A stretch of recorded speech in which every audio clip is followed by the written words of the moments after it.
Uyu munsi imyaka 9 irarumanye Lieutenant General Adolphe Nshimirimana agandaguwe. Adolphe Nshimirimana yahoze ari umwe mu ntwazangabo za Cndd-fdd ukiri umuharugwana. Kuva 2004 gushika mu 2015 yarabaye umurongozi w'ibiro vy'iperereza mu Burundi, yongera mu muhanuzi ajejwe ivya gisirikare mu biro vy'umukuru w'igihugu. Dutandukire inkuru nyamukuru. Hari igishika cinshi ku kibuga c'indege ca Lusaka igihe Evariste Ndayishimiye yakigwa na mugenzi we Harakwiye umukuru w'igihugu ca Zambiya. Umukuru w'igihugu c'u Burundi guhera ku itariki 1 Myandagaro ari mu rugendo rw'imisi 3 mu gihugu ca Zambiya kiri mu bumanuko bwa Afrika. Prezida Ndayishimiye akaba yarayagiranye umubonano na Prezida Harakwiye. Baganiriye ibijanye no gushimangira imigenderanire hagati y'ivyo bihugu bibiri. Mbega nyene imigenderanire hagati y'u Burundi na Zambiya yifashe gute? Abarundi baba muri Zambiya boba bagiye kwishurwa ku bibazo basanzwe bahura navyo muri ico gihugu? Niyo nkuru nyamukuru tuzakuyaga ku uyu munsi. Amahoro cane, ni David, nizere ko mumeze neza. Kimwe mu vyajanye Prezida Ndayishimiye muri Zambiya ni ibikorwa vy'inama igira 96 y'iterambere ry'uburimyi n'urudandazwa muri Zambiya. Sinzi ko mwari muzi ko Zambiya ari kimwe mu bihugu bisangiye ikiyaga Tanganyika n'u Burundi na Tanzania na Republika Iharanira Demokarasi ya Kongo. Ikindi Burundi buhuriye ko na Zambiya ni kuba mu muryango w'ubumwe bwa Afrika, umuryango w'isoko rusangi ya Komesa hamwe n'umuryango w'ibihugu vy'ibiyaga binini CIRGL. Zambiya kandi ni kimwe mu bihugu vyakira abarundi batari bake bagiye gukorerayo. Ingorane nuko abo bakunze gufatwa kubera usanga baba muri ico gihugu batagira ibibaranga.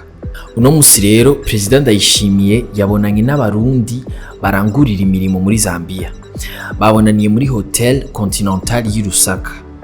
Baganiriye no ku bibazo vyo kuronswa impapuro zibemerera kuba muri ico gihugu ngo bashobore kurangura imirimo yabo borohewe. Tugaruke gato kuri ico kibazo cyo kuronka vyangombwa bakunda kugira, bigaca bituma abarundi bagira ingorane bakabura n'ubutabazi. Mu kwa mbere k'uyu mwaka wa 2024 umushikiranganje Albert Shingiro yavugiye imbere y'inama nshingamateka ko Umurundi asaba impapuro z'inzira aja mu bihugu biri mu muryango wa SADC agiye kuza aravuga iyo agiye n'igihe azomarayo. Ibihugu birabwa n'iyo ngingo ni Zambiya, Malawi, Afrika y'Epfo, Mozambique, Republika Iharanira Demokarasi ya Kongo, Botswana, Namibia, amazinga ya Seychelles, Angola, Lesotho yitwa Swaziland ubu, Tanzania hamwe n'amazinga ya Comores. Mu kwezi kwa gatandatu harabaye inama ihuza abagize umugwi ujejwe gutunganya ivy'imigenderanire hagati y'u Burundi na Zambiya. Iyo nama ikaba yari ibaye ku ncuro ya 5.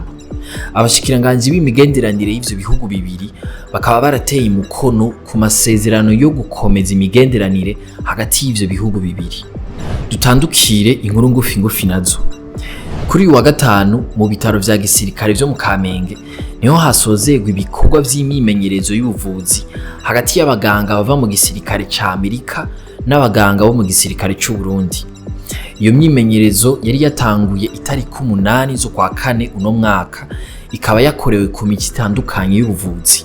Harimwo ibikorwa vya soins intensifs, ibiraba ama urgence, ubutabazi n'ubuhinga bwo kubaga, hatibagiwe kugarurira impwemu abo bigoye, reanimation. Abandi bakarihijwe ubumenyi n'abakirizi, gynecologie n'abajejwe gufata neza ibikoresho vy'ubuvuzi. Abanyepolitike b'imyaka yegeye imbere babanza kwiha ibibanza ugwaruka rukaza inyuma. Iyo ntambamyi ngwijanye n'ingene ugwaruka ruserukiwe muri politike.